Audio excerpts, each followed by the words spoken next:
Hello friends, स्वागत है आपका आपके YouTube channel SPC centre of knowledge में। और आज हम लोग 12th क्लास का जो हिंदी है दिगंत भाग 2 उसके एक और चैप्टर रोज जो आपका चैप्टर नंबर 5 है उसको लेकर के उसके लेखक के जीवन परिचय को लेकर के उपस्थित हैं। तो चलिए वीडियो को शुरू करते हैं। वीडियो पसंद आए तो चैनल को सब्सक्राइब करके लाइक का बटन जरूर दबाएं और बेल आइकन का प्रेस कर लें ताकि आपको सबसे पहले नोटिफिकेशन पहुंचे और आप अपने बोर्ड 2024 की तैयारी अच्छे ढंग से कर सकें। तो चलिए हम लोग आज रोज आपका जो कहानी है रोज, जिसके लेखक हैं सच्चिदानंद हीरानंद वात्स्यायन अज्ञ, उनके जीवन परिचय के बारे में आज हम जानने का प्रयास करेंगे। और इसमें जितने भी क्वेश्चन आपको मिलेंगे वे लगभग आपके परीक्षा के दृष्टिकोण से बेहतर क्वेश्चन हैं। और इसमें जो वीवीआई क्वेश्चन है, आज आपको वीवीआई क्वेश्चन को हम टिक कर देंगे ताकि आप अपने बोर्ड एग्जाम की तैयारी को अच्छे ढंग से कवर कर सकें। तो चलिए हम लोग सच्चिदानंद हीरानंद वात्स्यायन अज्ञ के बारे में जानते हैं कि सच्चिदानंद हीरानंद वात्स्यायन अज्ञ कहाँ के थे, उनका जन्म कब हुआ, उनके माता पिता कौन थे, उनकी वृत्ति क्या थी, उनकी कृतियाँ क्या थी, उनको कौन कौन से सम्मान मिले थे। इन सभी पॉइंट्स को हम आज के इस वीडियो में कवर करेंगे। और इसके जस्ट जो नेक्स्ट वीडियो आएगा उसमें हम इस पाठ के सभी पात्र और कहानी का जो मुख्य धारा है उसको आपको बताएंगे। तो चलिए देखते हैं। सबसे पहले आपका पाठ क्या है, तो पाठ है रोज। और इस जो रोज पाठ है वह कौन सा लेसन है, तो लेसन नंबर 5 है। यानी आपके दिगंत भाग 2 का लेसन नंबर 5 का नाम है रोज। रोज क्या है, तो एक कहानी है। रोज जो है यह दिनचर्या के ऊपर एक कहानी है जो सच्चिदानंद हीरानंद वात्स्यायन अज्ञ के द्वारा लिखा गया है। तो चलिए जानते हैं हम। तो रोज के लेखक कौन है, तो सच्चिदानंद हीरानंद वात्स्यायन अज्ञ। इनको ज्यादातर शॉर्टकट में हम लोग जानते हैं अज्ञ के नाम से। किसके नाम से जानते हैं, अज्ञ के नाम से। तो एक नंबर का क्वेश्चन आपका सॉल्व होता है कि रोज के लेखक कौन है, तो अज्ञ साहब हैं, यानी सच्चिदानंद हीरानंद वात्स्यायन अज्ञ हैं। इनका जन्म कब हुआ था, तो इनका जन्म हुआ था 7 मार्च 1911 को। कब हुआ था, तो 7 मार्च 1911 को अज्ञ साहब का जन्म हुआ। और इनकी मृत्यु हुई थी 4 अप्रैल 1987 को। मृत्यु कब हुई थी दोस्तों, तो 4 अप्रैल 1987 को अज्ञ साहब की मृत्यु हुई। और इनका जन्म हुआ था 7 मार्च 1911 को। जन्म कहाँ हुआ था, तो जन्म इनका कसिया कुशीनगर उत्तर प्रदेश में हुआ था। और यह मूल निवासी थे करतारपुर पंजाब के। अब आप देख सकते हैं कि मूल निवासी तो करतारपुर पंजाब के हैं, जन्म हुआ था इनका कसिया कुशीनगर उत्तर प्रदेश में। ऐसा कैसे, तो हम देख सकते हैं कि इनके जो पिता थे डॉक्टर हीरानंद शास्त्री, वह एक प्रख्यात पुरातत्व वेदा थे। क्या थे, तो पुरातत्व विभाग में काम करने वाले एक कर्मचारी थे, जिसके कार्यों के चलते यह इधर उधर हमेशा भटकते रहते थे। यानी इधर उधर हमेशा इनका ट्रांसफर होते रहता था हीरानंद शास्त्री का। तो उसी क्रम में यह हीरानंद शास्त्री उत्तर प्रदेश आए हुए थे। उसी क्रम में इनका जो सच्चिदानंद हीरानंद वात्स्यायन जो पुत्र हैं उनका जन्म हुआ। और जन्म हुआ 7 मार्च 1911 को। तो इसीलिए यहाँ पे दिया गया है कसिया कुशीनगर उत्तर प्रदेश, लेकिन मूल निवासी यहाँ लोग करतारपुर पंजाब के। तो यहाँ से आपका क्वेश्चन आ सकता है कि अज्ञ साहब मूल निवासी कहाँ के थे, तो अज्ञ साहब जो थे वह मूल निवासी करतारपुर पंजाब के थे। और इनका जन्म कहाँ हुआ था, तो इनका जन्म हुआ था कसिया कुशीनगर उत्तर प्रदेश। चलिए इनके माता पिता के बारे में जानते हैं थोड़ा सा। इनके माता पिता का नाम क्या था, तो माता थी बेहंती देवी और पिता थे हीरानंद शास्त्री, जो पेशा से एक पुरातत्ववेदा थे। चलिए अब जानते हैं कि इन्होंने मैट्रिक की पढ़ाई, इंटर की पढ़ाई और ग्रेजुएशन की पढ़ाई, साथ साथ एमए की जो पढ़ाई है वह कहाँ कहाँ से किए। तो आपको यहाँ दिख रहा होगा कि 1925 ईस्वी में पंजाब विश्वविद्यालय से इन्होंने 10वीं की परीक्षा पास की। तो यहाँ पे लिखा गया है कि 1925 ईस्वी में पंजाब विश्वविद्यालय से इन्होंने क्या पास किया, तो मैट्रिक पास किया। यह ज़्यादातर क्वेश्चन आता है कि अज्ञे साहब ने मैट्रिक किस ईस्वी में पास किया, तो 1925 में। और किस विश्वविद्यालय से पास किया, तो पंजाब विश्वविद्यालय से पास किया। चलिए अगला देखते हैं, इंटर क्लास जो है 12th क्लास इन्होंने किस जगह से किया, तो 1927 ईस्वी में। अगर ईस्वी पूछा जाए कि अज्ञे साहब ने इंटर की यानी 12वीं की परीक्षा कब उत्तीर्ण किए, तो 1927। अगर पूछा जाए कि किस विद्यालय से पास किए, तो मद्रास क्रिश्चियन कॉलेज से इंटर इन्होंने 1927 ईस्वी में पास किया। अगला जो है, क्योंकि मैट्रिक के बाद इंटर, इंटर के बाद बीए यानी बीएससी बीकॉम जो भी जिस सब्जेक्ट से होते हैं छात्र, तो इन्होंने BSc foreman college Lahore Punjab, जो ब्रिटिश उस समय हमारा जब भारत अंग्रेजों से आज़ाद नहीं हुआ था 1929 में, तो जो लाहौर और पंजाब का जो क्षेत्र है, जो पंजाब का जो लाहौर क्षेत्र है वह हमारे भारत में हुआ करता था। तो ब्रिटिश भारत अभी हम बोल सकते हैं कि यह ब्रिटिश भारत के समय में, ब्रिटिश भारत में फोरमैन कॉलेज जो लाहौर पंजाब में है वहां से इन्होंने बीएससी किया। बीएससी करने के बाद इन्होंने अंग्रेजी विषय से एमए किया। किस विषय से एमए किया, तो अंग्रेजी विषय से अज्ञे साहब ने एमए किया। काय का इनका जो रुचि था, इनकी जो रुचि थी वह बहुत ज़्यादा थी अध्ययन में, फोटोग्राफी में, कविता लिखने में, कहानियाँ लिखने में, इधर उधर घूम कर भ्रमण करने में, तो इन संपादन के कारण न्यूज़पेपर में, तो इनकी बहुत सारी वृत्तियाँ थीं। तो चलिए आगे देखेंगे, अंग्रेजी विषय से क्या किया इन्होंने, तो एमए किया। और वह एमए जो किया वह कहाँ से किया, तो लाहौर से किया। कहाँ से किया दोस्तों, तो लाहौर से किया एमए। और एमए करने के तत्पश्चात यह क्रांतिकारी आंदोलन में भाग लिए और जेल चले गए। और जेल से आने के दौरान इनकी पढ़ाई जो थी, शिक्षा जो थी वह रुक गई। तो आपको यहाँ दिख रहा होगा कि क्रांतिकारी आंदोलन में गिरफ्तार होने के बाद आगे की शिक्षा जो थी इनकी वह रुक गई। अब यह जो थे देश सेवा में लग चुके थे। चलिए आगे हम लोग ऐसे ही सॉल्व करते चलेंगे, और जितना VVI क्वेश्चन है हम उसको रेकरिंग करते चलेंगे, ताकि आपका जो बोर्ड एग्जाम की जो तैयारी है वह अच्छे ढंग से हो सके और आप एक बेहतर प्लेटफॉर्म पे अपना तैयारी का सुनिश्चित करा सकें। तो चलिए, भाषा ज्ञान यानी अर्थात इनको किन किन भाषाओं का ज्ञान था, तो इनको हिंदी का ज्ञान था, अंग्रेजी का ज्ञान था, संस्कृत का ज्ञान था, फारसी और तमिल। अब इतनी सारे भाषाओं को यह कैसे जानते थे, क्वेश्चन आता है भाई। जैसे हमारे मन में भी और आपके भी मन में आता है कि अज्ञे साहब हिंदी, अंग्रेजी, संस्कृत, फारसी और तमिल भाषाओं के जो थे विद्वान थे। अगर इनको कहें तो इनको ज्ञान प्राप्त था, तो आखिर इनको इतना सारा भाषा कैसे आता था। तो आपको हमने पहले बता दिया है कि हीरानंद शास्त्री जो इनके पिता थे वह एक पुरातत्ववेदा थे, और जैसे जैसे उनका ट्रांसफर अन्य अन्य जगहों पे होता गया, तबादला जो है अन्य अन्य जगहों पे होता गया, तो यह अज्ञे साहब अन्य अन्य जगहों पे जाते गए और वहाँ की भाषाओं से परिचित हो गए। इसीलिए इनको जो था भाषा ज्ञान के रूप में हिंदी, अंग्रेजी, संस्कृत, फारसी और तमिल भाषाओं का ज्ञान था। यहाँ पे दिख रहा है आपको कि लिखे होंगे परिभ्रमण का संस्कार इनको बचपन से मिला, क्योंकि इनके पिता जो थे पुरातत्ववेदा थे, वह हमेशा इधर उधर इनका जो तबादला होते रहता था कार्य को लेकर के, तो इसीलिए यह ज़्यादातर परिभ्रमण करते थे। कश्मीर, लाहौर, पटना, मद्रास आदि जगहों का इन्होंने बहुत ही, अगर कहें तो बहुत ही गहन तरीके से परिभ्रमण किया था। अब जानेंगे कि इनकी रुचि क्या थी। तो आप देख सकते हैं सारे स्टूडेंट्स की अध्ययन, पर्यटन, कविता लिखना, फोटोग्राफी, साहित्यिक यात्राएं, ये सभी जो था इनकी अभिरुचि थी। साहित्यिक यात्रा में आप देख सकते हैं कि यह साहित्यिक यात्रा में अमेरिका, एशिया, यूरोप के लगभग देशों में गए हुए थे। तो यहाँ से आपका क्वेश्चन आ सकता है कि अज्ञे साहब की अभिरुचि किसमें थी, अध्ययन में, पर्यटन में, कविता लिखना में, या सभी में। तो हम यहाँ पे सभी कर सकते हैं। चलिए आगे देखते हैं, कृतियाँ यानी यह कितने वर्ष की उम्र में लिखना प्रारंभ कर दिए। ऐसे तो विद्यार्थियों को अभी जो है, जो इस वर्तमान समय की बात करें अगर हम, तो 10th तक विद्यार्थी जो है गांव में या अगल बगल जो है स्कूल, कॉलेज, कोचिंग, उसमें अपना जो अध्ययन का कार्य है पूर्ण कर लेते हैं।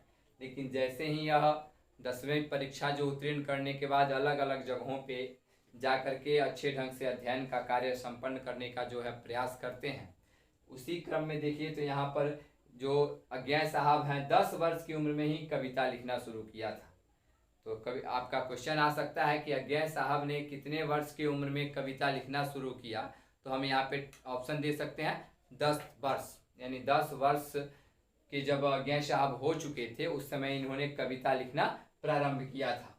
साथ ही साथ खेलने के लिए इन्होंने एक नाटक भी लिख दिया। देखिए खेलने के उम्र में इन्होंने एक इंद्र सभा नाम की जो है नाटक लिखा और उस नाटक के लिए इनको कहें तो सम्मान से नवाजा भी गया था। आपको दिख रहा होगा 1964 में जो है इनको कितनी नावों में कितनी बार के लिए भारतीय ज्ञानपीठ पुरस्कार मिला। आंगन के पार द्वार के लिए इनको साहित्य का अकादमी अवार्ड मिला और ऐसे इनको कई बार जो है अगर कहें तो अवार्ड से सम्मानित भी किया गया है विदेशों में भी। तो यहाँ पे हम ऐसे क्वेश्चन को सॉल्व कर सकते हैं कि अज्ञे साहब ने कितने वर्ष की उम्र में कविता लिखना प्रारंभ किया, तो 10 वर्ष की उम्र में अज्ञे साहब ने कविता लिखना प्रारंभ किया और खेल खेल में इन्होंने एक इंद्र सभा नाम का नाटक लिख डाला। साथ ही घर से यह एक आनंद बंधु नाम का पत्रिका भी निकालते थे। आपका क्वेश्चन बोर्ड में आ सकता है कि आनंद बंधु नाम की पत्रिका अज्ञे साहब कहाँ से निकालते थे, तो घर से निकालते थे। ऐसा भी क्वेश्चन आ सकता है कि आनंद बंधु कविता जो पत्रिका है वह किसकी है, उसका संपादनकर्ता कौन है, तो अज्ञे साहब है। तो जितना हम आपको रेकरिंग करके बता रहे हैं वे सभी जो क्वेश्चन हैं ज़्यादातर परीक्षा में पूछे जाते हैं, तो हमने उसको आपके बोर्ड पे दिख रहा होगा कि रेकरिंग कर दिया है। आप चाहें तो उसको उतार सकते हैं और अपने परीक्षा की तैयारी में इसको जोड़ सकते हैं। चलिए अब देखते हैं, कह रहा है कि 1924 में पहली कहानी इलाहाबाद की स्काउट पत्रिका सेवा में प्रकाशित। एक पत्रिका इलाहाबाद में चलता था जिसका नाम था सेवा, स्काउट पत्रिका। क्या नाम था? स्काउट पत्रिका। उस पत्रिका में इन्होंने एक कहानी लिखी जिसका नाम था सेवा, और यह कब प्रकाशित हुई, तो 1924 में। ऐसे क्वेश्चन आ सकता है कि जो सेवा जो कहानी थी अज्ञे साहब की वह कब प्रकाशित हुई, तो 1924 में प्रकाशित हुई। और पूछा जा सकता है कि किस पत्रिका में प्रकाशित हुई, तो स्काउट पत्रिका में। क्या में? तो स्काउट पत्रिका में। स्काउट पत्रिका जो थी वह कहाँ की थी, तो वह इलाहाबाद की थी, यानी उत्तर प्रदेश। अभी जो है इसका इलाहाबाद का नाम बदल के प्रयागराज रख दिया गया है। तो चलिए ऐसे क्वेश्चन हम लोग सॉल्व करते चलेंगे। और अंग्रेजी में इन्होंने 1924 और 25 के दौरान इन्होंने एक अंग्रेजी भाषा में उपन्यास लिख डाला। देखिए जिनके पास हिंदी, अंग्रेजी, संस्कृत, फारसी और तमिल भाषाओं का ज्ञान हो वह कोई साधारण पुरुष नहीं हो सकता, और साथ ही साथ इतना भ्रमण करने वाला पुरुष साधारण तो शायद ही होगा। कह सकते हैं कि साधारण तो बिल्कुल नहीं होगा, क्योंकि उनको किताबी ज्ञान और बाहरी ज्ञान दोनों था। तो इसीलिए यहाँ पे लिखा गया कि 1924 से 25 ईस्वी में इन्होंने अंग्रेजी में एक उपन्यास लिख डाला, और बाद में इन्होंने जो लिखने की जो प्रक्रिया थी नियमित ढंग से, यह 1930 के बाद से नियमित प्रकार से लेखन का काम करना शुरू किया। चलिए ऐसे ही हम लोग जो है आगे बढ़ते चलेंगे। अब देखेंगे इनकी जो कृतियां हैं, हमने आपके सामने एक एक करके संजोया है। उपन्यास, कहानी, नाटक, कविता, निबंध और संग्रह जो है सम्मान के रूप में इनको कौन कौन से सम्मान से नवाजित किया गया था। तो सबसे पहले विद्यार्थी हम जानेंगे कहानी संग्रह। क्या जानेंगे? जो अज्ञे साहब हैं उनके द्वारा कौन कौन से कहानी को लिखा गया। तो हमने कुछ महत्वपूर्ण कहानियों को यहाँ पे संग्रहित किया है जो आपके कई बार बोर्ड एग्जाम में पूछा जा चुका है।